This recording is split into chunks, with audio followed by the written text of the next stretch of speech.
బలలో పాలు పొందే నిమిత్తం దేవుని వాక్యం వింటాం.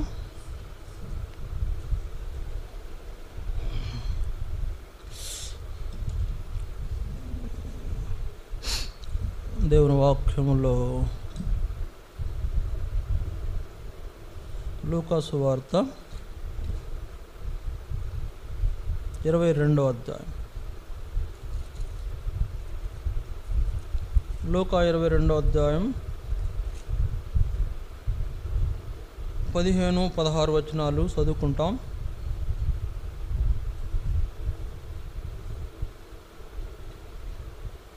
"15, 16, 17, 18 వచనాలు చదువుకుంటాం.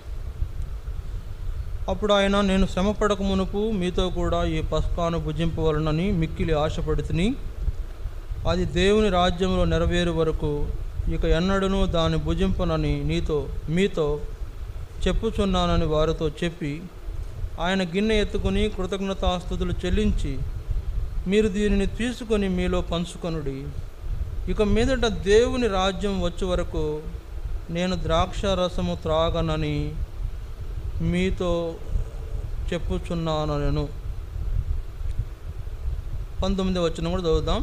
"పిమ్మట ఆయన ఒక రొట్టెను పట్టుకుని కృతజ్ఞతాస్తుతులు చెల్లించి దాన్ని విరిచి వారికిచ్చి, ఇది మీ కొరకు ఇవ్వబడుతున్న నా శరీరము, నన్ను జ్ఞాపకం చేసుకున్నట్టుకై దీనిని చేయుడని చెప్పాను." ఇక్కడ వ్రాయబడిన మాటల్లో యేసు ప్రభు వారు ఆయన చిలువ వేయక మునుపు పస్కా సమయంలో మేడగదిలో రొట్టె విరుస్తున్నప్పుడు సందర్భం, శిష్యులైన వారికి ఒక మాటను జ్ఞాపకం చేశాడు. ఏంటా మాట? ఇక దేవుని రాజ్యములో నెరవేరు వరకు ఇక ఎన్నడూను దానిని భుజింపను. దేవుని రాజ్యములు వచ్చే వరకు నేను ద్రాక్షరసము త్రాగను. దేవుని రాజ్యం, ఇక మీదట నేను ఏమి తినను, ఏమి త్రాగను. ఏంటది? రొట్టె, ద్రాక్షరసం. దేవుని రాజ్యంలోనే నేను మళ్ళా మీతో కలిసి పూజిస్తాను అని యేసుప్రభు ఎప్పుడు చెప్పారు? ఆయన చనిపోక ముందు నైట్ ఈ సంగతులు చెప్పారు. చెప్పినట్లే యేసుప్రభు ఆయన లోకంలో చనిపోయినాడు, సమాధి చేయబడినాడు, తిరిగి లేచినాడు, పరలోకానికి వెళ్ళాడు, పరలోకంలో దేవుని కుడి పార్శ్వంలో కూర్చున్నాడు, అక్కడ ఉన్నాడు. రేపొద్దున రెండవ అంటే రహస్య రాకడలో మధ్యాకాశానికి వచ్చినప్పుడు అక్కడ మళ్ళీ ఈ పస్కాలో ఆయన పాలు పొందనంటున్నాడు. ఆయన చెప్పిన మాటల్లో అర్థము అదే. అయితే అలాంటి అనుభవంలో మనం కూడా అక్కడ మధ్యాకాశంలో ఆ విందులో మనం కూడా పాలు పొందే అనుభవము మనం కూడా కలిగి ఉండడం మన ధన్యత. కనుక అలాంటి ధన్యత పొందిన వాళ్ళు దేవుని ఏర్పాటును బట్టి మరి వాళ్ళకి ఇవ్వబడిన ఈ జీవితంలో ఎంతో నమ్మకస్తులైన వారుగా వారు దేవుని ఏర్పాటులో ఉండాలనేదే దేవుని యొక్క ఉద్దేశం. చూడండి, ఈ దినము నేను కొన్ని విషయాలు మీ గమనానికి తీసుకురావాలనుకుంటున్నాను. ఇది గడిచిన 3 వారాల వర్తమానాలకు ఇది 4వ వారం. ఇది కంటిన్యూ. 3 వారాల వర్తమానానికి వర్తమానము కంటిన్యూ. ఈరోజు ఎత్తబడిన సంఘం దేవుని అంటే మధ్యాకాశంలో ప్రభువు ముందు ఏమి చేస్తుందో ఈరోజు ఒక 5 విషయాలు మీకు చెప్తాను. చూడండి, యెషయా గ్రంథం 26వ అధ్యాయం. యెషయా గ్రంథం 26వ అధ్యాయం. ఈ మాటలు జాగ్రత్తగా వినండి. బయట ఎక్కడ దొరకవు. బయట చెప్పరు. చెప్పినా వాళ్ళు ఏదో పైపైన చెప్తారు కానీ అర్థం కాకుండా చెప్తారు. జాగ్రత్తగా వినండి. యెషయా గ్రంథం 26వ అధ్యాయం చూడండి, 20-21 వచనాలు. యెషయా గ్రంథం 26వ అధ్యాయం 20-21 వచనాలు. "నా జనమా, ఇదిగో వారి దోషమును బట్టి భూనివాసులను శిక్షించుటకు యెహోవా తన నివాసములో నుండి వెడలి వచ్చుచున్నాడు. భూమి తన మీద చంపబడిన వారిని ఇకను కప్పకుండా తాను త్రాగిన రక్తమును బయలుపరచును. 20 నీవు వెళ్ళి నీ అంతఃపురములలో ప్రవేశించుము, నువ్వు వెళ్ళి నీ తలుపులు వేసుకొనుము, ఉగ్రత తీరిపోవు వరకు కొంచెము చేపు దాగియుండుము. ఇక్కడ మనకు జ్ఞాపకం చేయబడుతున్న మొట్టమొదటి విషయం ఏంటంటే, దేవుని యొక్క పిలుపు ఏంటంట అక్కడ ఏం రాయబడింది 20వ వచనంలో, భూమి తనలో ఇది నా జనమా ఇదిగో వారి దోషమును బట్టి భూనివాసులను శిక్షించుటకు యెహోవా తన నివాసంలో నుండి వెడలి వచ్చున్నాడు. భూమి తన మీద చంపబడిన వారిని ఇకను కప్పకుండా తాను త్రాగిన రక్తమును బయలుపరచును. ఇక్కడ లోకములో 7 ఏండ్ల పాటు కఠినమైన శ్రమలు సంభవిస్తాయి. అదే సమయంలో సంఘము మధ్యాకాశంలో అక్కడ ఏంటంట, దాగి ఉండుట, ఉగ్రత తీరిపోవు వరకు కొంచెము చేపు దాగి ఉండుము. కొంచెము చేపు అంటే ఈ అనుభవం ఏంటంటే 7 సంవత్సరాలు. ఇక్కడ మనకు జ్ఞాపకం చేయబడుతున్న మొదటి సంగతి ఏంటంటే, ఉగ్రత తీరిపోవు వరకు కొంచెము చేపు దాగి ఉండుము అనేటువంటి పిలుపు దేవుని ద్వారా మనకు కలిగేదిగా ఉండింది. అంటే ఇదేమంటే దాని అర్థం ఏంటంటే, కడబూరం మ్రోగుట అనేటువంటి అనుభవంలో సంఘము సంఘాన్ని ఆయన తన దగ్గర ఆయన దాచిపెట్టేవాడుగా ఉన్నాడు. అందుకే చూడండి, నీవు వెళ్ళి నీ అంతఃపురములో ప్రవేశించుము, నీవు వెళ్ళి నీ తలుపులు వేసుకొనుము, ఉగ్రత తీరిపోవు వరకు కొంచెము చేపు దాగియుండుము. దాగియుండుట, దేవుడు మనలను దాచిపెడుతున్నాడు. ఎక్కడ దాచిపెడుతున్నాడు? మధ్యాకాశంలో దాచిపెడుతున్నాడు. ఎందుకు దాచిపెడుతున్నాడు? మనకు ఎదురవబోతున్నటువంటి ఆ యొక్క శ్రమలు, భూమి మీద ఎదురవబోతున్న శ్రమలలో ఆ శ్రమలు మనకు సంభవించకుండా ఆ శ్రమల నుంచి తప్పించబడటం అనేది ఈ దాచిపెట్టడానికి సూచన. కనుక దేవుడు మనలను మధ్యాకాశంలో దాచిపెట్టేవాడు ఉన్నాడు. 7 ఏండ్లే, మళ్ళీ 7 ఏండ్ల పాటే. అదే 7 ఏండ్లు భూమి మీద భయంకరమైన శ్రమలు ఉంటాయి. అదే 7 ఏండ్ల పాటు సంఘము మధ్యాకాశంలో భద్రం చేయబడేదిగా ఉంటుంది. ఇక్కడ ఒక విషయం చెప్తాను నేను. ఇప్పుడు ఆ మధ్యాకాశంలో ఎవరున్నారు ఇది కూడా తెలుసుకోవాలి మీరు. ఇప్పుడు ఆ మధ్యాకాశంలో ఎవరున్నారు?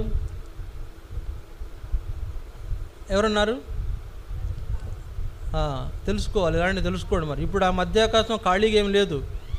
ఇప్పుడు అక్కడ ఫుల్ఫిల్ అంటే ఎవరున్నారంటే, సాతానుడు ఆ స్థలాన్ని ఆక్రమించుకొని ఉన్నాడు. అందుకని ఎఫెసీ 2వ అధ్యాయంలో రాయబడింది ఏమంట, చూడండి. ఎఫెసీ 2వ అధ్యాయంలో ఏం రాయబడింది? ఎఫెసీ 2వ అధ్యాయము మొదటి 2 వచనాల్లో 3వ వచనంలో రాయబడి ఉంటుంది. చూడండి, ఎఫెసీ 2వ అధ్యాయం 3వ వచనంలో అనుకుంటా రాయబడింది. ఏం రాయబడింది? 2వ వచనం, మీరు వాటిని చేయుసు వాయుమండల సంబంధమైన అధిపతిని, అనగా అవిధేయులైన వారిని ఇప్పుడు ప్రేరేపించు శక్తికి అధిపతిని అనుసరించి ఈ ప్రపంచ ధర్మం చొప్పున మునుపు నడుచుకొంటిరి. ఇక్కడ మనకు జ్ఞాపకం చేయబడుతున్న సంగతి ఏంటంటే, వాయుమండల సంబంధమైన అధిపతి ఎవరు? వాయుమండలం అంటే ఏంటి? అదే మధ్యాకాశం. వాయుమండలం అనేదే మధ్యాకాశం. ఆ మధ్యాకాశంలో ఇప్పుడు ఆయన ఏం రాయబడింది? వాయుమండల సంబంధమైన అధిపతి. ఎవడు వాడు? సాతానుడు. సాతానుడు ఇప్పుడు మధ్యాకాశాన్ని ఆక్యుపై చేసుకున్నవాడు ఉన్నాడు. మధ్యాకాశంలో తన యొక్క కార్యకలాపాలను జరిగిస్తున్నవాడు ఉన్నాడు. ఎవరు? సాతాను. అక్కడ తనకు 33 కోట్ల మంది అనుసరులు కూడా ఉన్నారు. తను ఒక రాజ్యం స్థాపించాడు అక్కడ. ఏం రాజ్యం అది? ఏం రాజ్యం? సాతాను రాజ్యం అక్కడ ఉంది ఇప్పుడు ప్రజెంట్. అయితే ఎలా ఉంటుంది అక్కడంటే, ఒక ఆయన తన అనుభవాలు చెప్పాడు మాకు. ఎప్పుడో చెప్పాడు, 20 సంవత్సరాల క్రితమే, పైగా 20 సంవత్సరాల పైన ఉంది. ఒక ఆయన చెప్తున్నా ఏంటంటే, ఆయన దయ్యాలతో మాట్లాడతాడంట. ఆయన ఎవరితో? దయ్యాలతో మాట్లాడతాడంట. దయ్యాలతో స్నేహం చేస్తాడంట. ఒకసారి ఆయన దయ్యాలు తీసుకుని వెళ్ళినాయంట. ఆయన చెప్పడం మనకు అదంతా నిజం మనకు తెలియదు. ఒకసారి దయ్యాలు ఆయన అక్కడ సాతాను యొక్క రాజ్యానికి, సాతాను లోకానికి తీసుకెళ్ళినాయంట. తీసుకెళ్తే అక్కడ చూపిస్తున్నాడు, ఇదే మా లోకం, ఇదంత పెద్ద సామ్రాజ్యం ఉంది మాకు, ఇక్కడ మాకు ఒక రాజు ఉన్నాడు, ఆయన చెప్పిందే మేము చేస్తూ ఉంటామని ఆ యొక్క మరి ఆ దయ్యాలకు సంబంధించిన ఆ అపవాది దూతలు, అదే అపవాది అనుసరులలో ఒకళ్ళు చెప్తున్నారంట, ఇదంతా మా సామ్రాజ్యమే, ఇక్కడ మాకు అధిపతి సాతానుడు, ఆయన ఏం చెప్తే అది చేస్తూ ఉంటాం మేము, ఆయన పలానా ప్రాంతానికి పోయి వాళ్ళని ఇబ్బంది పెట్టరా అంటే అక్కడికి వెళ్తాం, ఎక్కడ ఏం చేయమంటే అది చేస్తూ ఉంటాము, ఇక్కడ మాకు పెద్ద బిల్డింగ్ ఉంది చూసావా అంటే రాజుగారి కోటలా ఉందంట. మెట్లు ఎక్కడానికి పైకి వెళ్ళడానికి ఉందంట, అక్కడ పై అంతస్తులు కూడా ఉన్నాయంట. అది సాతాను యొక్క స్థలం, సాతాను ఉన్నటువంటి స్థలం. ఒక ఆయన చెప్పినాడు ఈ సంగతులు. కాబట్టి అట్లాగా మధ్యాకాశంలో ఇప్పుడు ఎవరన్నారంటే సాతాను ఉన్నాడు. మధ్యాకాశంలో ఉన్న సాతాను తన అనుసరులతో ఆ స్థలాన్ని ఆక్రమించిన సాతాన్ను యేసుప్రభు ఏం చేస్తాడంటే ఖాళీ చేయించి అక్కడ నుంచి పడవేస్తాడు, భూమి మీద పడద్రోయబడును. చూడండి, అందుకనే వాక్యంలో ఉన్నాయి ఆ మాటలు. ప్రకటన గ్రంథం 12వ అధ్యాయం, ప్రకటన 12వ అధ్యాయము దయచేసి చూడండి. ప్రకటన 12వ అధ్యాయం 10వ వచనం, 9వ వచనం. కాగా సర్వలోకమును మోసపుచ్చుచు అపవాది అనియు సాతాననియు పేరుగల ఆది సర్పమైన ఆ మహాఘట సర్పము పడద్రోయబడెను. అది భూమి మీద పడద్రోయబడెను, దాని దూతలు దానితో కూడా పడద్రోయబడిరి. ఇక్కడ దేవుడు అంట, అంటే యేసుప్రభు ఏం చేస్తాడంట, ఇక్కడ చూడండి 7వ వచనం. అంతటా పరలోకమందు యుద్ధము జరిగెను, మికాయేలును అతని దూతలను ఆ ఘట సర్పముతో యుద్ధము చేయవలనని ఉండగా ఆ ఘట సర్పమును దాని దూతలను యుద్ధము చేసిరి కానీ గెలవలేకపోయిరి గనుక పరలోకమందు వారికి స్థలము లేకపోయెను. చూడండి, ఇక్కడ రాయబడిన అనేక మాటలు అక్కడ ఆక్యుపై చేసుకుని మధ్యాకాశంలో ఉన్నటువంటి సాతాను యొక్క సామ్రాజ్యాన్ని యేసు ప్రభు ఏం చేస్తాడంటే కూలద్రోస్తాడు. ఎక్కడ కూలద్రోస్తాడు? భూమి మీద పడతాడు. అంటే సంఘము 7 ఏళ్ళు అక్కడ ఉండడానికి ఆ స్థలం ఖాళీ చేయబడుతుంది. ఆ యొక్క అపవాది దూతలందరూ కూడా భూమి మీద పడతారు. అదే సమయంలో ఇక్కడ 7 ఏళ్ల శ్రమలు స్టార్ట్ అవుతాయి. సంఘం ఎక్కడుంది? ఉగ్రత తీరిపోయే వరకు కొంచెం సేపు దాగి ఉండే సేఫ్ ప్లేస్లో ఉండింది సంఘం. యేసు ప్రభు చూడండి చక్కగా ఆలోచించాడు. ఈ లోకం మీదకి రాబోతున్న శ్రమల విషయంలో సంఘాన్ని సేఫ్ ప్లేస్లో పెడుతున్నాడు. సంఘాన్ని తీసుకెళ్ళి సురక్షితమైన స్థానంలో ఉంచుతున్నాడు. అంతఃపురంలో ప్రవేశించు, తలుపులు వేసుకో, నువ్వు ఉగ్రత కొంచెం దాగుండని ఆ ప్రదేశానికి మనల్ని తీసుకువెళ్ళే ఉద్దేశం ఏంటో, ఆ ఉద్దేశంలో సాతానుడు అక్కడి నుంచి ఖాళీ చేయబడి అక్కడ ఆ స్థలాన్ని మనం ఆక్యుపై చేసి అక్కడ 7 ఏళ్ళు ఉండే వాళ్ళంగా మనం ఉంటాం. అదే సమయంలో 7 ఏళ్ళు భూమి మీద భయంకరమైన శ్రమలు ఉంటాయి. ఆ శ్రమల గురించి నేను పోయిన వారం చెప్పా, తట్టుకోలేం. ఆ శ్రమలు మనకు ఉండకుండా, అందుకే చూడండి ఒక మాట వాడారు బైబిల్లో, అట్టి వారికి ఇట్టి లోకము యోగ్యమైనది కాదు. ఎట్టి వారికి? విశ్వాసులైన వారికి, దేవుని పిల్లలుగా చేయబడిన వారికి. ఈ లోకం సరైనది కాదని ఆయన ఇంకొక రాజ్యాన్ని సిద్ధపరిచాడు. ఆ రాజ్యంలో ఉండడానికి మనం తీసుకువెళ్తున్నాడు. అదే సమయంలో తీసుకువెళ్ళడానికి ముందు కొంత సమయంలో ఉగ్రత నుంచి కాపాడబడిన నిమిత్తమై అంతఃపురంలో మనలను ప్రవేశపెడుతున్న ప్రభు ఆయన పిలుస్తున్నాడు, నీవు వెళ్ళి అంతఃపురంలో ప్రవేశించు, నేను ఇక్కడ సంగతి నేను చూసుకుంటా అని. ఆ పైన 20వ వచనం అదే జ్ఞాపకం చేస్తుంది. భూలోక నివాసులకు దేవుని దండన విధి ఎలా విధించబడుతుందో జ్ఞాపకం చేస్తుంది.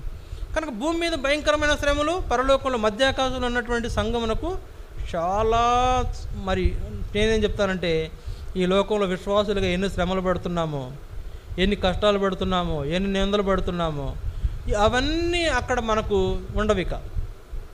అవన్నీ మనకు అక్కడ ఉండవు. ఇక అంతా ఎల్లప్పుడూ ఆనందమే, ఎల్లప్పుడూ సంతోషమే. ఇక ఏ విధమైన పరిస్థితులు అక్కడ సంభవించవు. కనుక మనల్ని అక్కడ సేఫ్ ప్లేస్లో పెడుతున్న యేసు ప్రభు. ఇది ఒకటో విషయం. సంఘానికి శ్రమలు లేకుండా చేయాలనే ప్రభు యొక్క ఉద్దేశాన్ని మనం గుర్తించాలి. సంఘమునకు అంతఃపురంలో ప్రవేశాన్ని కల్పించడాన్ని మనం గుర్తించాలి. అంతఃపురంలో ఎవరు ప్రవేశం ఉంటుంది? ఎవరిని పడితే వాళ్ళని రానిస్తారా? అంతఃపురం అంటే ఏంటి? రాజకుమారుడు ఉండేటువంటి ప్రదేశం. ఎవరిని పడితే వాళ్ళని పోనివ్వరు అక్కడికి. అంత ఈజీ కాదు. అనుమతి రావాలా, తగిన వాడై ఉండాలా, అన్నీ ఉంటాయి అక్కడ. అంత ఈజీగా ఎవరు ప్రవేశించలేని అక్కడికి మనలను యేసు ప్రభు తీసుకెళ్ళి అంతఃపురంలో అక్కడ దాచిపెట్టేవాడుగా ఉన్నాడు. ఇది మొదటి. సాతాను ఖాళీ చేయబడాలా, పడద్రోయబడాలంట. అక్కడి నుంచి పడద్రోయబడాలా. సంఘం ఆ ప్లేస్ను ఆక్యుపై చేసుకొని, పెండ్లి కుమార్తె ఆ స్థలాన్ని ఆక్యుపై చేసుకుని 7 సంవత్సరాలు అక్కడ ఉండాల్సిన అనుభవము మనకు ఇవ్వబడుతూ వచ్చింది. ఇది మొదటి. రెండవ చూడండి, దేవుని వాక్యంలో రెండవ సంగతిని మనం జ్ఞాపకం చేసుకుంటే 2 కొరింథీ 5వ అధ్యాయం 10వ వచనం. 2 కొరింథీ 5వ అధ్యాయం 10వ వచనం చూడండి. 2 కొరింథీ 5:10. ఎందుకనగా తాను జరిగించిన క్రియల చొప్పున అవి మంచివైనను సరే చెడ్డవైనను సరే దేహముతో జరిగించిన వాటి ఫలమును ప్రతివాడును పొందినట్లు మనమందరము క్రీస్తు న్యాయపీఠం ఎదుట ప్రత్యక్షము కావలయును. ఇక్కడ రెండోదిగా మనం చూస్తున్నాము, ఏం జ్ఞాపకం చేయబడుతుందంటే మనకు మొదటి అనుభవంలోనేమో సంఘము అంతఃపురంలో ప్రవేశించడం చూస్తున్నాము. రెండవదిగా మనకు జ్ఞాపకం చేయబడుతున్న సంగతి, క్రీస్తు ముందు మనము ప్రత్యక్షమయ్యే వారంగా మనం ఉంటున్నాం. క్రీస్తు ముందు మనం ప్రత్యక్షమయ్యే వారికి ఉంటున్నాం అంటే మనము యేసు ప్రభు ముందు మనం ప్రదర్శించబడతాం. యేసు ప్రభు అంటే క్రీస్తు న్యాయపీఠం ఎదుట, అది కూడా ఎక్కడంట, క్రీస్తు న్యాయపీఠం ఎదుట ఆయన న్యాయపీఠంలో కూర్చుని ఉండగా ఆయన ముందు మనం ప్రత్యక్షమయ్యేటువంటి, ఆయన ముందు నిలబడేటువంటి వాళ్ళంగా మనం ఉంటాం. మన యొక్క ఉద్దేశం ఏంటి చూడండి, ఎప్పుడైనా ఆయన కలుసుకోవాలనే, ఆయన చూడాలనే కదా, ఎప్పటికైనా యేసు ప్రభువుని చూడాలనే కనుక అక్కడ మనం ఆయనను కన్నులారా చూస్తాం.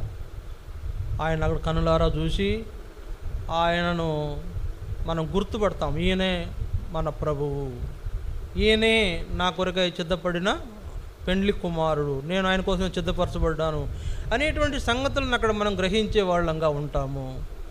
క్రీస్తు న్యాయపీఠం ఎదుట నిలబడుట అనేది జరుగుతుంది.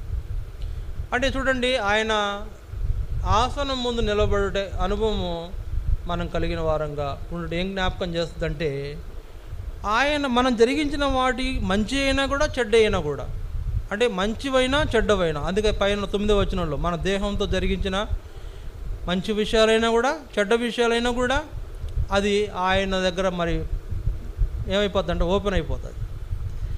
మనం జరిగించిన తప్పులన్నీ కూడా అక్కడ ఓపెన్గా ఆయన కనబడిపోతాయంట. కనుక అలాంటి పరిస్థితి అక్కడ మనం ఎదుర్కొనే వారంగా మనం ఉంటాం. ఇది ఆయన క్రీస్తు న్యాయపీఠం ఎదుట నిలబడే ఆ అనుభవంలో మనం తీసుకురాబడడాన్ని జ్ఞాపకం చేస్తుంది. ఇది రెండవది. మూడవది చూడండి, ప్రకటన 19వ అధ్యాయం. ప్రకటన 19వ అధ్యాయం 6-7 వచనాలు చూడండి. ప్రకటన 19వ అధ్యాయం 6-7 వచనాలు. అప్పుడు గొప్ప జనసమూహపు శబ్దమును, విస్తారమైన జలముల శబ్దమును, బలమైన ఉరుముల శబ్దమును పోలిన యొక్క స్వరము, సర్వాధికారియు ప్రభువునకు మన దేవుడు ఏలుచున్నాడు, ఆయనను స్తుతించుడి, గొర్రెపిల్ల వివాహోత్సవ సమయం వచ్చినది, ఆయన భార్య తను తాను సిద్ధపరచుకుని ఉన్నది కనుక మనం సంతోషపడి ఉత్సహించి ఆయనను మహిమ పరిషదమని చెప్పగా వింటిని. ఎక్కడ సంగతి అంటే పరలోకంలో, అంటే ప్రభువు మధ్యాకాశంలోకి మనం తీసుకు తర్వాత మొదటిది ఏం జరుగుతుంది, ఉగ్రత తీరిపోయే వరకు అంతఃపుర ప్రవేశం ఉంది మనకు. రెండోది ఏం జరుగుతుందంటే ఆయన ముందు మనం నిలబడే వాళ్ళం ఉన్నాం. పరిశుద్ధాత్మ తీసుకెళ్ళి ఆయన ముందు నిలబెట్టేది ఈ సందర్భమే. మనల్ని తీసుకెళ్ళి ఇక్కడి నుంచి పరిశుద్ధాత్మ ఆయన ముందు నిలబెట్టేటువంటి వాడుకుంటున్నాడు. మూడోదిగా మనం చూస్తున్నాము, ఏం చేయాలంట, సంతోషించాలి అని వ్రాయబడింది కదా. అక్కడ ఏం వ్రాయబడింది, సంతోషించుడి. ఏమంట 6-7 వచనాల్లో, గొర్రెపిల్ల వివాహోత్సవ సమయం వచ్చినది, ఆయన భార్య తను తాను సిద్ధపరచుకొని ఉన్నది కనుక మనము సంతోషపడి ఉత్సహించి ఆయనను మహిమపరిషదమని చెప్పగా వింటిని. ఇప్పుడు మనము గొర్రెపిల్ల అనగా యేసు ప్రభు ఎదుట ఆ వివాహ సమయం వచ్చింది కనుక సంతోషించే వారంగా మనం ఉంటున్నాం. అంటే ఉత్సహించే వారికి ఉంటున్నాం. ఉత్సాహముతో సంతోషముతో అక్కడ మనము ఉండనై ఉంటున్నాం, గడపనై ఉంటున్నాం. ఏమిటా సంతోషం అంటే, సర్వాధికారియగు ప్రభువు ఏలుచున్నాడు. అక్కడ ఆ మాటలు గమనించండి, సర్వాధికారియగు ప్రభువు ఏలుచున్నాడు. తర్వాత అక్కడ ఎంతమంది ఉన్నారంటే, గొప్ప జనసమూహపు శబ్దం అంటే సార్వత్రిక సంఘం యొక్క శబ్దం, విస్తారమైన జలముల శబ్దం, బలమైన ఉరుముల శబ్దము పోలిన యొక్క స్వరము, సర్వాధికారియగు ప్రభు ఏలుచున్నాడు, ప్రభువునకు మన దేవుడు ఏలుచున్నాడు, ఆయనను స్తుతించుడి, గొర్రెపిల్ల వివాహోత్సవ సమయం వచ్చింది కనుక మనము సంతోషించుడి అని వ్రాయబడింది. కనుక అక్కడ ఏముంటుందంటే లోకమంతానేమో ఇక్కడ భూలోకంలో శ్రమలు, ఏడుపులు, ఏంటంట కేకలు ఇక్కడ ఉంటే, అక్కడేమో సంతోషము, ఉత్సాహముతో కూడిన అనుభవంలో సంఘం ఉంటుందని. ఎక్కడ? మధ్యాకాశంలో. అంటే ఎలాంటి సంతోషం అది? అక్కడ రాయబడిన మాటల ప్రకారం గొప్ప జనముల శబ్దము అని రాయబడింది. గొప్ప జనముల శబ్దం అని రాయబడింది. అంటే గొప్ప జనములు అంటే సార్వత్రిక సంఘమంతా కూడా మధ్యాకాశంలో ఎలుగెత్తి సంతోషించేటువంటి, అంటే గొప్ప సంతోషం. ఏంటంట ఆ సంతోషం? దొరికిన రక్షణను బట్టి సంతోషం, వాళ్లకు ఆ యొక్క భూలోకంలో సంభవించిన శ్రమల నుంచి తప్పించబడిన సంతోషం, గొర్రెపిల్ల కొరకై వడుదుగా సిద్ధపరచబడిన సంతోషం, పెండ్లి వస్త్రములు ధరింపజేయబడిన సంతోషం. పెండ్లి అంటే చూడండి, పెండ్లి కుమార్తె పెండ్లి సమయానికి వచ్చేసరికి ఎంత సంతోషంగా ఉంటుందో ఈ లోకంలో, అలాంటి సంతోషము అక్కడ మనము పొందేవాళ్ళుగా ఉంటాం. ఉత్సాహంగా ఉంటుందంట, ఆనందించే వారంగా ఉంటామంట. ఏంటి ఆనందం? అక్కడ ఆనందం ఏంటంటే మనకు కలిగినటువంటి ఆధిక్యతలను బట్టి, మనకు కలిగిన రక్షణను బట్టి, మనకు ఇవ్వబడిన రక్షణ వస్త్రాలను బట్టి, లేకపోతే మనము ఆయన కొరకు సిద్ధపరచబడినటువంటి విధానమును బట్టి సంతోషించే వాళ్ళం ఉంటామంట. చూడండి వాక్యములు మత్తయి సువార్త 8వ అధ్యాయంలో 11వ వచనంలో ఒక మాట ఉంది. మత్తయి సువార్త 8వ అధ్యాయము 11వ వచనంలో ఒక మాటను మనం చూస్తాం. 8:11 అనేకులు తూర్పు నుండి పడమట నుండి వచ్చి అబ్రహాముతో కూడాను, ఇస్సాకుతో కూడాను, యాకోబుతో కూడాను పరలోక రాజ్యమందు కూర్చుందురు కానీ రాజ్య సంబంధులు వెలపురికి చీకటిలోనికి త్రోయబడుదురు. అక్కడ ఏం జరుగుతుందంట? భూలోకములో అనేకులు తూర్పు నుండి పడమటి నుండి వచ్చి అబ్రహాంతో కూడాను, ఇస్సాకుతో కూడాను, యాకోబుతో కూడాను పరలోక రాజ్యమందు కూర్చుందురు. అంటే ఇక్కడ నా సందర్భం ఏంటంటే, తలంపు ఏంటంటే, మనము అందరినీ చూస్తాం. ఎవరిని చూస్తాం? అందరిని చూస్తాం. ఎవరిని? మొదట యేసుప్రభువుని చూస్తాం, తర్వాత మనకు ముందుండిన పితరులైన భక్తులను చూస్తాం. అబ్రహామును చూస్తామంట, ఇస్సాకును చూస్తామంట, యాకోబును చూస్తామంట, దావీదును చూస్తామంట. ఇంకెవరిని చూస్తాం? ఇంకా భక్తులైతే ఎవరైతే ఉన్నారో అందరిని చూస్తాం. దానియేలును చూస్తాం, యోషేబును చూస్తాం. ఎవరైతే ఆదాం మొదలుకొని యేసు ప్రభు ద్వారా రక్షించబడినటువంటి ప్రజలుగా, మరి అంటే యేసు ప్రభు లోకానికి రాకముందు వరకు ఎవరైతే పాత నిబంధన భక్తులు ఉన్నారో వారందరూ, ఆయన ఏర్పాటులో ఉన్న వారందరూ అక్కడ ఉంటారంట పరలోకంలో. వాళ్ళని కలుసుకుంటామంట. మనం ఎవరిని కలుసుకోవచ్చు? నోవాహును కలుసుకోవచ్చు. నోవాహును కలుసుకొని మనం ఏమో మాట్లాడవచ్చు అంట, సెకండ్ ఇవ్వచ్చు అంట. సరే, నోవాహును కలుసుకొని సెకండ్ ఇవ్వచ్చు అంట. సెకండ్ ఇచ్చి, నోవాహు గారు మీరు భూమి మీద ఉన్నప్పుడు జలప్రళయం వచ్చేటప్పుడు ఓడ కట్టారు కదా, భలే కట్టారండి ఓడ, మాకు ఎంతో అద్భుతంగా వివరించారు మీ కథ, ఎంత గొప్ప ఓడ కట్టారండి, మీరు ఆ విధంగా మీ కుటుంబాన్ని రక్షించుకుంటూ వచ్చారు అని అక్కడ ఆయనతో ముచ్చటించే సందర్భం ఉంది. లేకపోతే అబ్రహాం ఉన్నాడు, అబ్రహాం తాత అవుతాడు మనకి. మీరు భూలోకంలో ఎంతో విశ్వాసం కలిగిన వాళ్ళు ఉన్నారు, మీ విశ్వాసాన్ని చూసి మేము కూడా విశ్వాసాన్ని పొందాం, మేము కూడా ఆయన నమ్ముకుంటూ వచ్చాం, ఆయన నమ్మాం కనుక మేము నీతిమంతులుగా చేపడుతూ వచ్చాం. అబ్రహాం గారు మీరు లేకపోతే అసలు మాకు ఈ విశ్వాసం వచ్చేది కాదు అన్నట్లు ఆయనతో కరచాలనం చేసి మాట్లాడుతుంటామంట. ఇక్కడ రాయబడిన మాట ప్రకారం మత్తయి సువార్త 8:11 ప్రకారం అందరినీ కలుసుకుంటామంట. దావీదుని కలుసుకుంటాం. దావీదు గారు మీరు మహారాజు, గొర్రెల కాపురిగా ఉండి మహారాజుగా చేయబడ్డారంట కదా, మీకోసం బంగారు సింహాసనం కూడా ఉందంట కదా, మీ రాజ్యము స్థిరపరచబడిన నెమ్మదిగా ఉందంట కదా, అనేక మంది రాజులను ఓడించారంట కదా, మీరు ఎంతో భక్తిగా జీవించారంట కదా, ఎన్నో కీర్తనలు రాశారంట కదా, మీ కీర్తనలను మేము పాడుకున్నామండి అని మనం దావీదుతో ముచ్చటించే సందర్భం ఉంటుందంట అక్కడ. అంతేకాదు ప్రతి ఒక్కరితో, ముఖ్యంగా యేసు ప్రభువుతో ముచ్చటిస్తామంట. అయ్యా నువ్వు మా కొరకు చిలువను ధరించావు, మా కొరకు చిలువను మోసావు, మా కొరకు చిలువలో ప్రాణం పెట్టావు, మమ్మల్ని విమోచించుకుంటూ వచ్చావు, నీ రక్తాన్ని కార్చావు, మా పాపాలను కడిగావు, మమ్మలను నీతిమంతులుగా చేశావు అని ఆయన గాయాలు చూస్తామంట. ఆయన చేతులు గాయాలు చూసి ముద్దాడతామంట. ఆయన యొక్క దేహాన్ని చూసి మనం ఆయనను మరి హత్తుకుంటామని, అక్కడ అలాంటి సంతోషం కలిగిన వారంగా ఉంటామనేది అక్కడ సంతోషించి ఉత్సహించే అనుభవం. అనేక మంది, అంతేకాదు మన బంధువులు ఎవరైతే ఉన్నారో యేసు ప్రభువుని నమ్ముకుని చనిపోయిన వాళ్ళు, ప్రభువు నందుండి మృతి నందుని మృతులు మన వాళ్ళు ఎవరున్నారో వాళ్ళని కలుసుకుంటాం. ఇక్కడ మన స్నేహితుల్లో కానీ ఎవరైనా ఉంటే అక్కడ కలుసుకొని పలకరించుకుంటామంట. భూలోకంలో మనం కలిసినప్పుడు ఎంత భలే ఉండేవాళ్ళం కదా, మీరు మా పక్కన ఉండేవాళ్ళు, మేము కూడా మనందరం కలిసి మదనకి వెళ్ళేవాళ్ళం, ఎంత బాగుండేది కదా, చక్కగా మంచి జీవితం ఇచ్చాడు అని అక్కడ ఆనందపడేటువంటి సందర్భం. అంటే పాత తరం భక్తులను, మన కాలంలో ప్రభువు నందుండి మృతి నందిన భక్తులను కలుసుకునే సందర్భం. ప్రభువు మృతి నందిన వారిని వెంట పెట్టుకుని వస్తారంట ఎక్కడికి మధ్యాకాశానికి. వాళ్ళందరినీ కలుసుకుంటాం. మన వీధిలో ఉన్న ఒక మంచి బిలీవర్ ఆయన కలుసుకుంటాం. లేకపోతే మనకు తెలిసిన భక్తులందరినీ అక్కడ కలుసుకుని ఆనందించే సమయం ఏంటంటే, యేసు ప్రభు మన విమోచకుడు, యేసు ప్రభు మన రక్షకుడు, ఆయన మన కొరకు ప్రాణం పెట్టాడు, ఆయన మన కొరకు గాయాలు పొందినవాడుకున్నాడు, ఆయన మనల్ని రక్షించినాడు అని అక్కడ సంతోషించే ఆ సందర్భం అక్కడ పరలోకంలో మనం కలిగి ఉంటాము. అదే సమయంలో భూమి మీద ఏం జరుగుతుంది?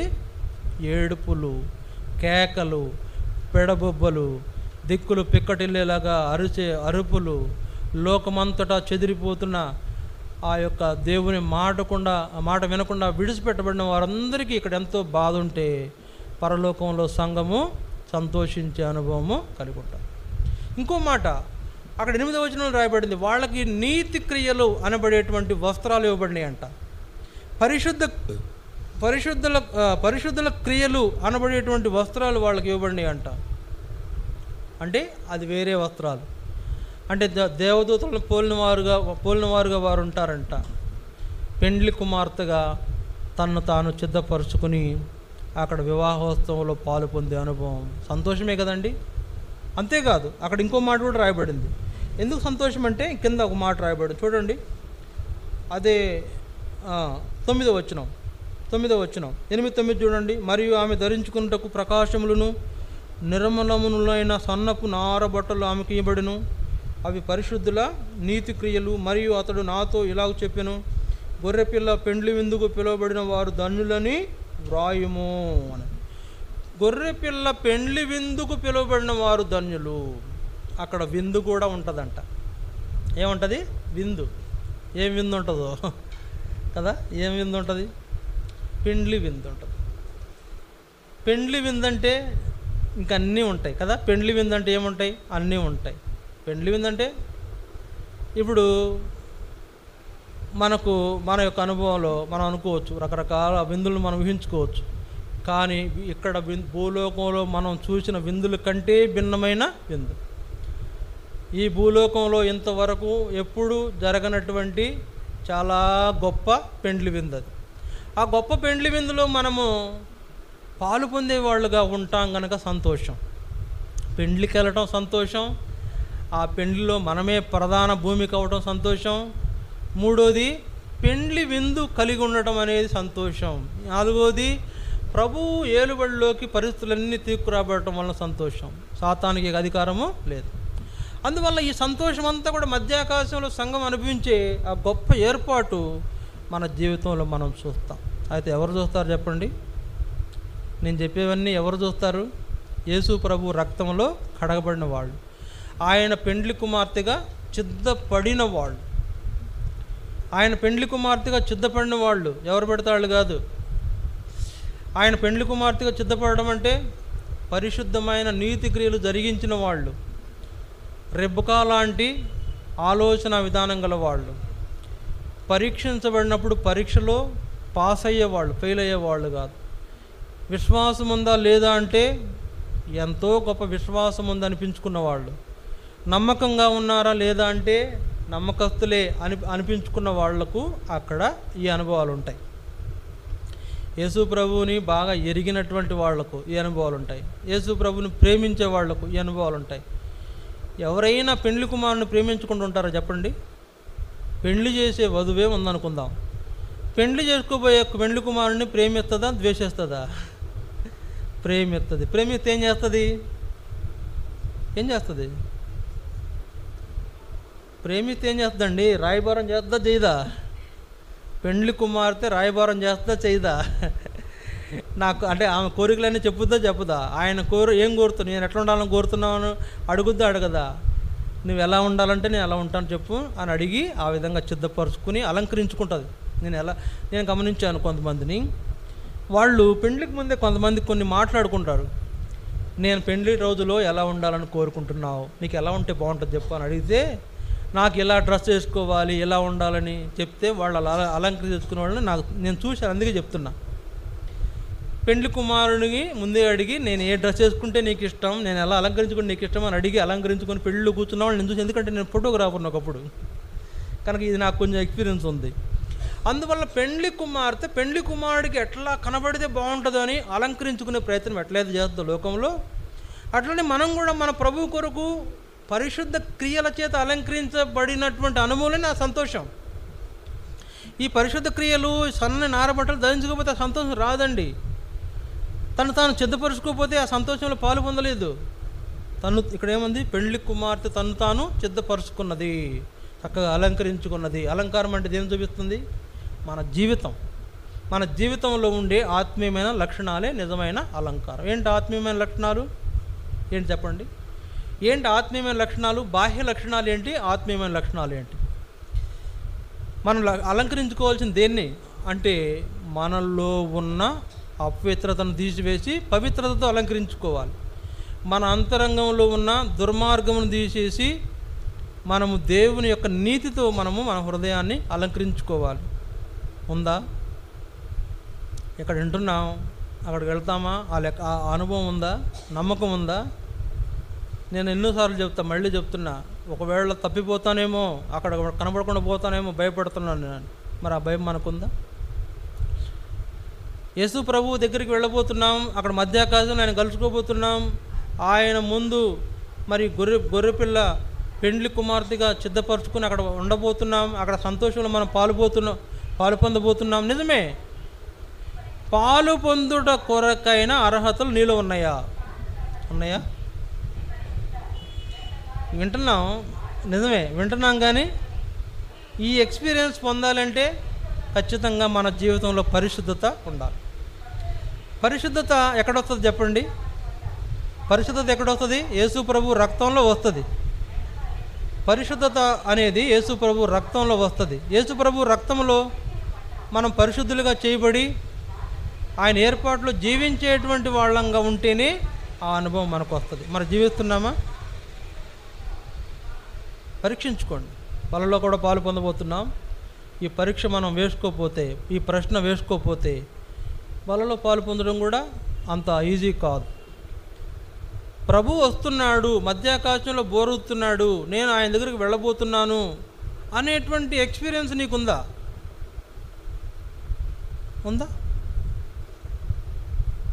అక్కడ సంతోషంలో పాలు పొందాలంటే ఎన్నో రకాలైన త్యాగాలు చేయాలి. మనం ఏం త్యాగాలు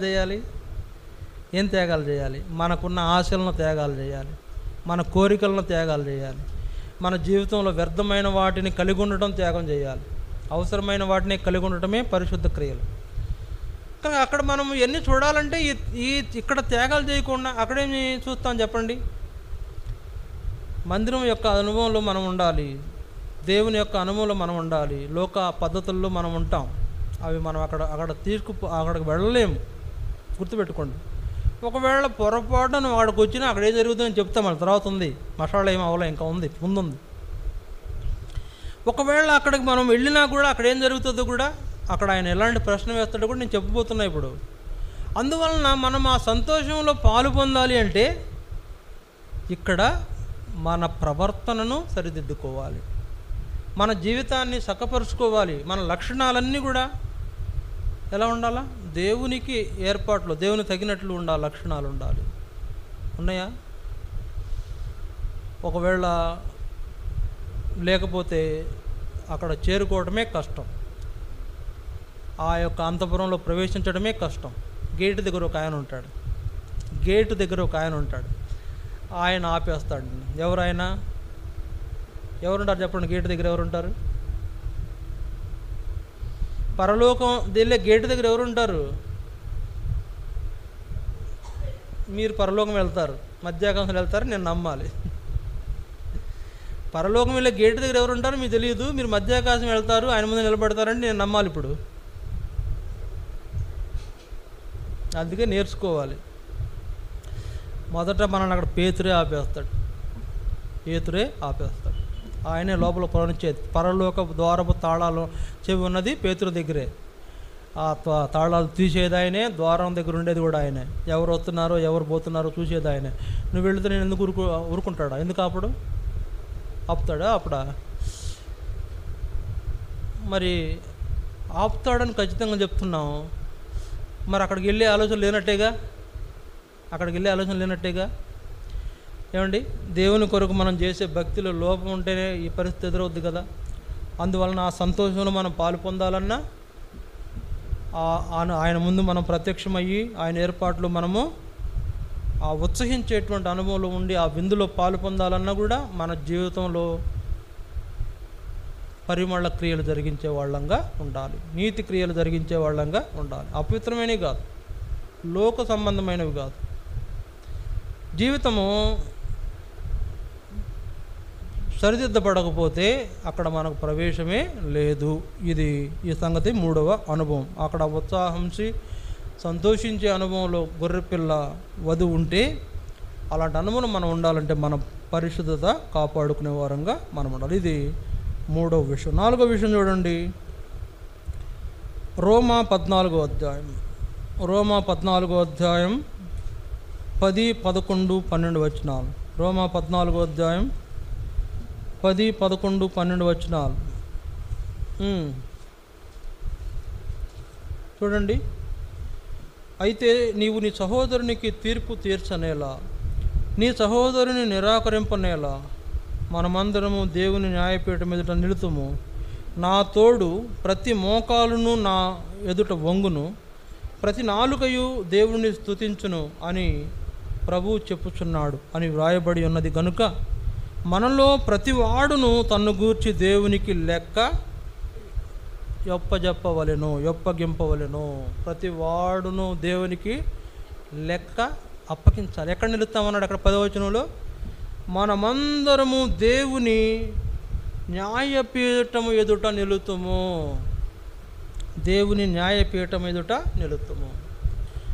కనుక మనం ఆయన న్యాయపీఠం ఎదుట నిలిచినప్పుడు మనము ప్రతి వాడు కూడా మనము లెక్క అప్పచెప్పాలి.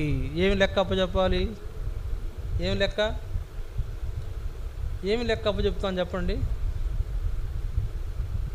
ఏం లెక్క అప్పచెప్తాం? ప్రతి వాడు దేవునికి లెక్క అప్పచెప్పాలా. నీ జీవితం ఎన్ని దినాలు చెప్పండి? ఎన్ని దినాలు? మన జీవితం ఎన్ని దినాలు? లేకపోతే ఇట్లా లెక్క పెడదాం, ఎన్ని సంవత్సరాలు, ఎన్ని నెలలు, ఎన్ని వారాలు, ఎన్ని దినాలు, ఎన్ని గంటలు, ఎన్ని నిమిషాలు, ఎన్ని సెకన్లు అంటే ఏం చెప్తాం?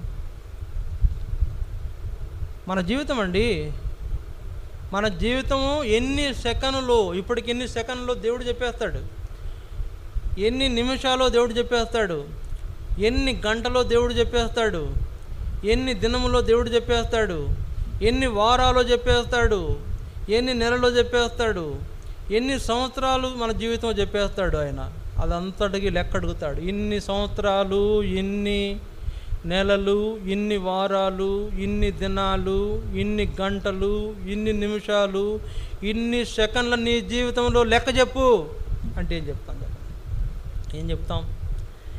నేను 1972లో పుట్టానండి, ఇప్పుడు 2025 అండి, నాకు 53 సంవత్సరాలండి, నాకు 53 సంవత్సరాల 2 రోజుల నా చెప్తున్నాను నేను, 53 సంవత్సరాల 2 రోజుల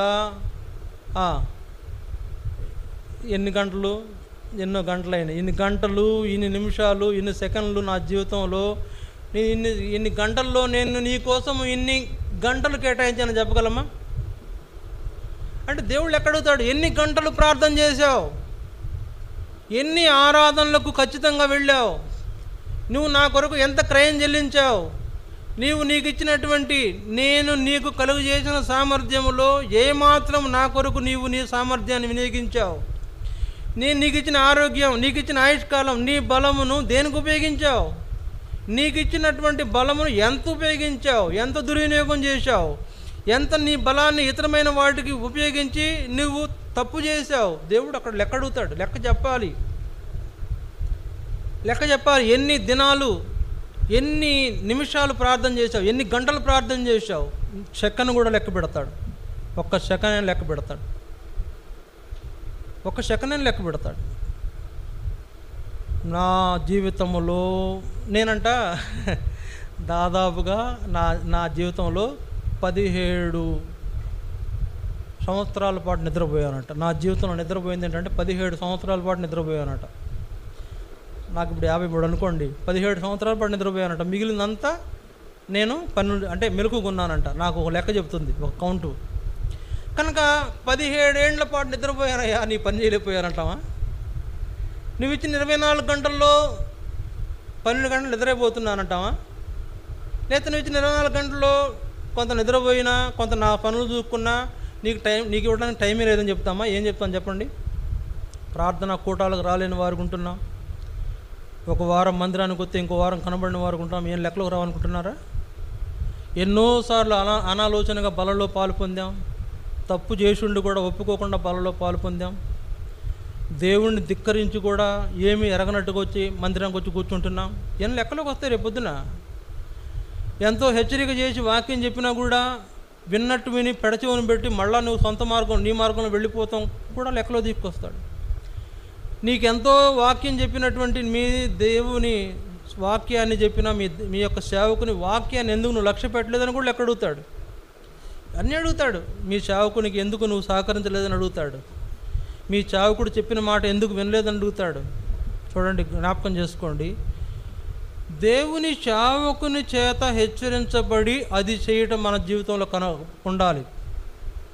దేవుని సేవకుని చేత హెచ్చరించబడి అది చేసేవాళ్ళుగా ఉండాలి. మనం ఎట్టబడతాడు చేసేది కాదండి.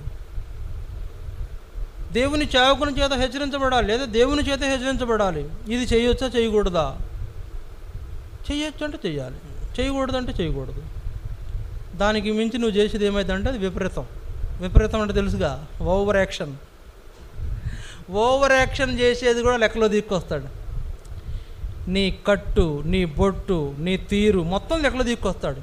ఒక ఆమె ఉంటుంది, మేము వెళ్ళగానే ఇది చేస్తుంది. ఏంటిది? బొట్టు. ఒక ఆమె ఉంటుంది, ఇప్పుడు రావట్లేదులేండి, ఇద్దరికి వచ్చేది. మందిరం రాగానే అక్షోత్తమైన బొట్టు తీసి సాప పండించేది. ఆ సాపలు మేము తీసినప్పుడు మాకు కనపడే బొట్టు. అంటే ఇక్కడ పాస్టర్ గారు కదా, అక్కడ ఆయన చూస్తున్నాడు, ఆయన లెక్కలో దిక్కొస్తాడు. చూసారా? చూడంగానే ఇట్లా తలనొప్పులు ఇలా తీసుకోవాలి పక్కన. ఈ లెక్కలోకి రావా?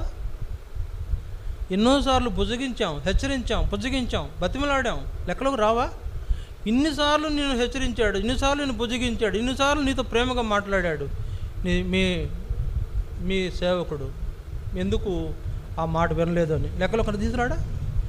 ఇక్కడ మనమందరం క్రీస్తు న్యాయపీఠం ఎదుట నిలుతుము, ఆయన ఎదుట వంగాలి, ఆయనను మన నోటితో ఒప్పుకోవాలి. తర్వాత మనం ఆయనకు లెక్క చెప్పాలి. 60 సంవత్సరాలు రాగానే గొప్ప కాదు. దేవునికి ఎన్ని సంవత్సరాలు ఇచ్చావు? కొంతమంది 80 సంవత్సరాలు, దేవునికి ఎన్ని సంవత్సరాలు ఇచ్చావు? నీకు 80 సంవత్సరాలు నిజమే, దేవునికి ఎన్ని సంవత్సరాలు ఇచ్చావు? లెక్క అడగడా? ఆయన ఇచ్చిన జీవితం, ఆయన ఇచ్చినటువంటి ఆయుష్కాలం, ఆయన ఇచ్చిన బలము, ఆయన ఇచ్చిన ఆరోగ్యం, ఆయన ఇచ్చిన గాలి పీలుస్తున్నావు, ఆయన ఇచ్చిన ఆహారం తింటున్నావు, ఆయన ఇచ్చిన నీళ్లు తాగుతున్నావు, ఆయన ద్వారానే బతుకుతున్నావు. ఆయనకి కొంచెమైనా లోబడ నిన్ను లెక్క అడగడా అనుకుంటున్నావా? అడగడా? ఖచ్చితంగా అడుగుతాడు. దేవుడు ఖచ్చితంగా అడుగుతాడు. ఆయన పక్షపాతం లేనివాడు. ఒకరిని అడిగి ఇంకొకరిని విడిచిపెట్టే రకం కాదు. ఏదో వీడిని గట్టిగా పట్టుకొని మరొకరిని వదిలేసే రకం కాదు. అందరినీ పక్షపాతం లేకుండా లెక్క అడుగుతాడు. మనకు ఎవరికి ఇది ఎవరికి? భూలోకంలో ఉన్నటువంటి నిందల్లో, శ్రమల్లో ఉన్న వాళ్ళకి కాదండి ఇది. మధ్యాకాశంలో ఉన్న సంఘానికి వేయబడే ప్రశ్న, నీకు ఎన్ని సంవత్సరాలు ఆయుష్కాలం ఇస్తే నా కొరకు ఎన్ని సంవత్సరాలను ఉపయోగించావు? నీకు ఎంత జీతం ఇచ్చాను, ఎంత ధనం ఇచ్చాను, ఎంత ధనాన్ని నువ్వు దేనికి ఉపయోగించావు? నీకు ఇచ్చిన ధనంలో నా కొరకు ఎంత ఖర్చు చేశావు? అడగడా?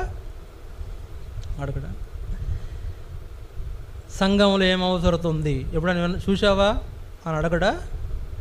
మీ పాస్టర్ గారు అన్నం తింటున్నాడో లేదో ఎందుకు పట్టించుకోలేదని అడగడా? లేకపోతే మీ మందిరంలో పేదవాళ్ళు ఉన్నారు, పేదవాళ్ళు నీ మందిరంకి వస్తున్నప్పుడు నీ పక్కనే కూర్చున్నప్పుడు వాళ్ళ అవసరం తెలిసిండి కూడా ఏమి చేయలేదేంటి అని అడగడా? అనేకులు బలహీనలైన వారు ఉంటున్నారు, వారిని ఎందుకు బలపరచలేదంటే అని అడగడా? ఖచ్చితంగా అడుగుతాడు. ప్రతిదీ లెక్క అడుగుతాడు. ఒక్కటి కూడా మనకంటే అడగడానికి ఓపిక లేక మనం మానేస్తాం కొన్ని సంగతులు. ఆయన అదేం లేదండి, మొత్తం అడుగుతాడు. నీ బాడీని మొత్తం స్కాన్ చేస్తాడు, నీ కోడ్లన్నీ డీకోడ్ చేస్తాడు, నువ్వు రాసిన రహస్యాలన్నీ డీకోడ్ చేస్తాడు. ఆయన దగ్గర దాచడం కుదరదండి, ఆయన దగ్గర దాచడం కుదరదు. ఆయన అంతరంగంలోని రహస్యములను వెలుపడికి తీసుకొచ్చేవాడు. హృదయంలో రహస్యాలను వెలుపడికి తీసుకొచ్చి మనకే చూపిస్తాడు. ఇదిగో నీ రహస్యం, వీడియో చూపించినట్టు చూపిస్తాడు.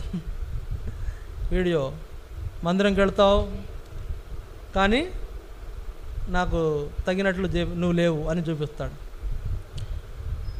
కొంతమంది మందిరానికి వస్తారు, నిద్రపోవడానికి వస్తారు కదా. కొంతమంది మందిరానికి కాలక్షేపానికి వస్తారు, వెళ్తున్నారుగా వాళ్ళ మనం కూడా కాసేపు కూర్చో ఎన్ని అడుగుతాడండి దేవుడు ఖచ్చితంగా.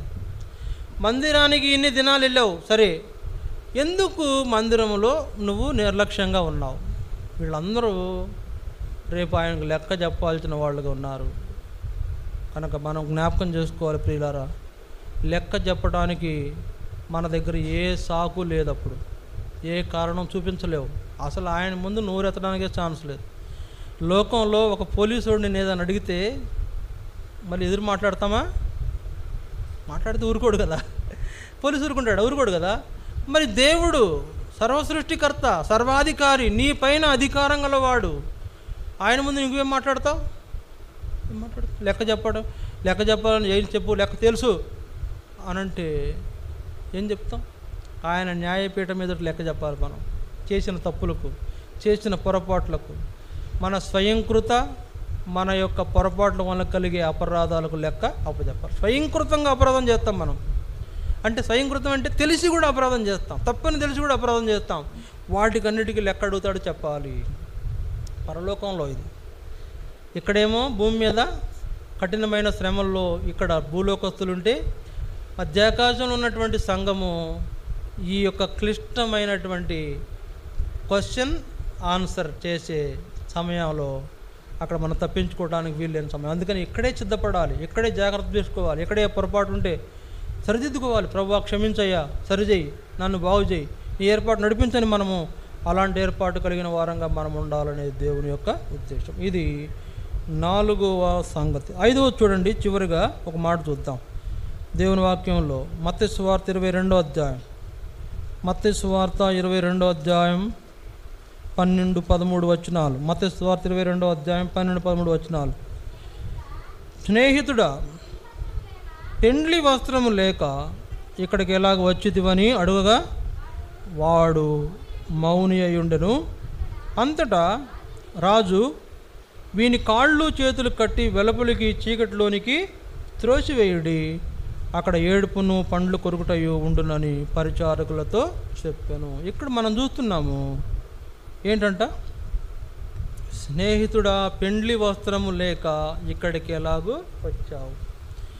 పెండ్లి వస్త్రము లేకుండా ఇక్కడికి ఎలా వచ్చావు? సంతోషమే, నిజంగా సంతోషమే ఉంటుంది అక్కడ. అన్నీ పర్ఫెక్ట్గా చేస్తే సంతోషమే ఉంటుంది. ఇప్పుడు మనం ఒక స్కూల్కి వెళ్తాం అనుకోండి, కొంతమంది విద్యార్థులు మనతో పాటు ఉంటారు. స్కూల్ టీచర్కు మనము అంటే స్కూల్ టీచర్ మనకు ఒక వర్క్ ఇచ్చారు, హోంవర్క్. ఒక 40 మంది ఉన్నారనుకోండి పిల్లలు, హోంవర్క్ ఇచ్చారు. హోంవర్క్ ఇచ్చినప్పుడు హోంవర్క్ రాసిన వాడి ఫీలింగ్స్ ఎలా ఉంటాయి, హోంవర్క్ రాయని వాడి ఫీలింగ్స్ ఎలా ఉంటాయి? మీరే చెప్పాలి. హోంవర్క్ రాసిన వాడి ఫీలింగ్స్ ఎలా ఉంటాయి, హోంవర్క్ రాయని వాడి ఫీలింగ్స్ ఎలా ఉంటాయి? హోంవర్క్ రాసిన వాడేమో టీచర్ అడగగానే చూపించేస్తాను, నాకే ఇబ్బంది లేదు, హ్యాపీగా కూర్చుంటాడు కదా, డేర్గా ఉంటాడు. హోంవర్క్ రాయని వాడు, అమ్మ హోంవర్క్ రాయలేదురా నాయన, ఎట్లా టీచర్ బెత్తం తీసుకొద్దేమో, కొడతదేమో. చూసారా, స్కూల్లో ఇటు కొట్టబోతేనే చేయలేవుతాడు, ఇటు కొట్టబోయి ఇట్లా అవుతాడు. ఇది హోంవర్క్ అంటే. అక్కడ స్కూల్లో ఎలా అయితే హోంవర్క్ చేయకుండా దొంగలాగా నక్కి ఉంటాడు, జాగ్రత్తగా ఏమైనా అడుగుతారేమోనని ఏ విధంగా కొంచెం సంతోషంగా లేకుండా కంగారుగా ఉంటాడు. అట్లాంటి వాడి పరిస్థితి ఎలా ఉంటుందో ఇక్కడ పెండ్లి వస్త్రం లేకుండా పెండ్లి విందులో ప్రవేశించే వాడి పరిస్థితి కూడా అట్లానే ఉంటుంది. అక్కడ అడుగుతున్నాడు, పెండ్లి యజమానుడు అడుగుతున్నాడు, అంటే దేవుడు అడుగుతున్నాడు. ఏమడుగుతున్నాడు? స్నేహితుడా, పెండ్లి వస్త్రం లేక నువ్వు ఇక్కడికి ఎలాగొచ్చావు? పెండ్లి విందులో పెండ్లి వస్త్రం లేకుండా వచ్చాడు. గొర్రెపిల్ల వివాహోత్సవ విందులో పెండ్లి వస్త్రం ధరించుకోకుండా వచ్చినాడు. కనపడిపోతారు కదా, అందరూ మంచి బట్టలు వేసుకుని, ఒకడు చింపిరి బట్టలు వేసుకుంటే ఊరికే కనపడిపోతాడు. చూశాడు అడిగాడు, పెండ్లి వస్త్రం లేదు కదా నీకు, ఎట్లా వచ్చాడు? ఎవరు రానిచ్చారు నిన్ను? నేను వాళ్ళ కన్ను కప్పి వచ్చేసానయ్యా అంటావా? ఎవరు కన్ను? సేవకుడు కన్ను కప్పి వచ్చేసాను. సేవకుడికి ఏం తెలియనిలా రాసేసాను, ఆయన కూడా ఎలా చేసాడు, ఒప్పుకున్నాడు అని. మరి ఇంక పరిశుద్ధాత్మను ఎలాగా దాచావు? పరిశుద్ధాత్మ అన్ని రకాలైన వాడు. అంటే నీలో ఉన్న తప్పులను తెలుసుకోగలడు, సరిచేయగలడు. ఒకవేళ నువ్వు తప్పు దాయాలన్నా పరిశుద్ధాత్మ దగ్గర దాయలేవు. అట్లాంటిది కూడా తప్పించుకొని వాడికి వెళ్ళామంటే ఇక నీ పరిస్థితి ఏంటంటే, అక్కడ అలాంటి పెండ్లి వస్త్రం లేక ఇక్కడికి ఎలా వచ్చావు అనే ప్రశ్న వేయబడితే ఏం చేస్తావు? ఏమైతే చెప్పండి? తలకాయ ఉంచుకుంటాం, అంతే కదా. తలదించుకోవాల్సిన పరిస్థితి. సంఘము మధ్యాకాశంలో ఎత్తబడిన తర్వాత, అంతఃపురంలో ప్రవేశించిన తర్వాత ఆయన ముందు నిలబడేటువంటి ఆ యొక్క అవకాశము మనకు ఇవ్వబడినప్పుడు, ఆ యొక్క మరి సంతోషించి ఉత్సహించి పెండ్లి విందులో పాలు పొందబోయే అనుభవం మనం ఉన్నప్పుడు ఇవన్నీ ఎంతలో బాగానే ఉన్నాయి. కానీ 3, 4వ మనం చూసాం, లెక్క అప్పచెప్పాల్సి వచ్చినప్పుడేమో అన్నీ పర్ఫెక్ట్గా చేసిన వాళ్ళకి పర్వాలేదు, కానీ కొన్ని తప్పు చేసిన వాళ్ళకి ఇబ్బంది. రెండోది ఇప్పుడు మనం చూస్తున్నాం, ఇక్కడ పెండ్లి వస్త్రం లేక నువ్వు ఇలాగొచ్చావు అనేది ఏం చెబుతుందంటే, మౌనంగా తలకాయ దించుకోవాల్సిన పరిస్థితి, చిగ్గుపడాల్సిన పరిస్థితి. ఎవరు చిగ్గుపడతారు? ఇందాక చెప్పాను నేను, స్కూల్లో హోంవర్క్ రాయని వాడు చిగ్గుపడతాడు. అట్లనే ఆయన దగ్గర ఎవరు చిగ్గుపడతారంటే, రక్షణ నిర్లక్ష్యం చేసిన వాళ్ళు చిగ్గుపడతారు.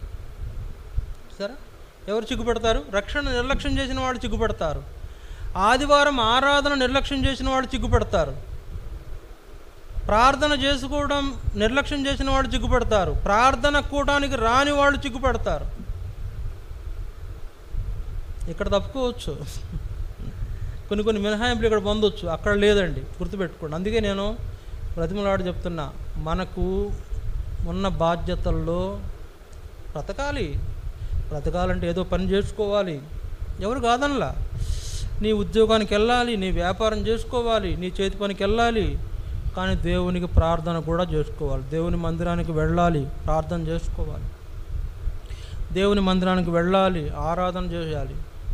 దేవుని మందిరానికి వెళ్ళాలి, అక్కడ పనుల్లో పాలు పొందాలి. దేవుని మందిరానికి వెళ్ళాలి, అక్కడ జరుగుబాట్లు ఏమన్నా ఇబ్బంది ఉందేమో చూడాలి. ఎవరైనా ఇబ్బందుల్లో ఉన్నారేమో వారిని పట్టించుకోవాలి. అసలు భక్తి అంటే ఏంటి తెలుసా? ఇబ్బందులు ఉన్న వారిని పరామర్శించడమే అసలు భక్తి. ఇబ్బందుల్లో ఉన్న వారిని పరామర్శించడమే. అది చేయట్లేదు కదా మనం.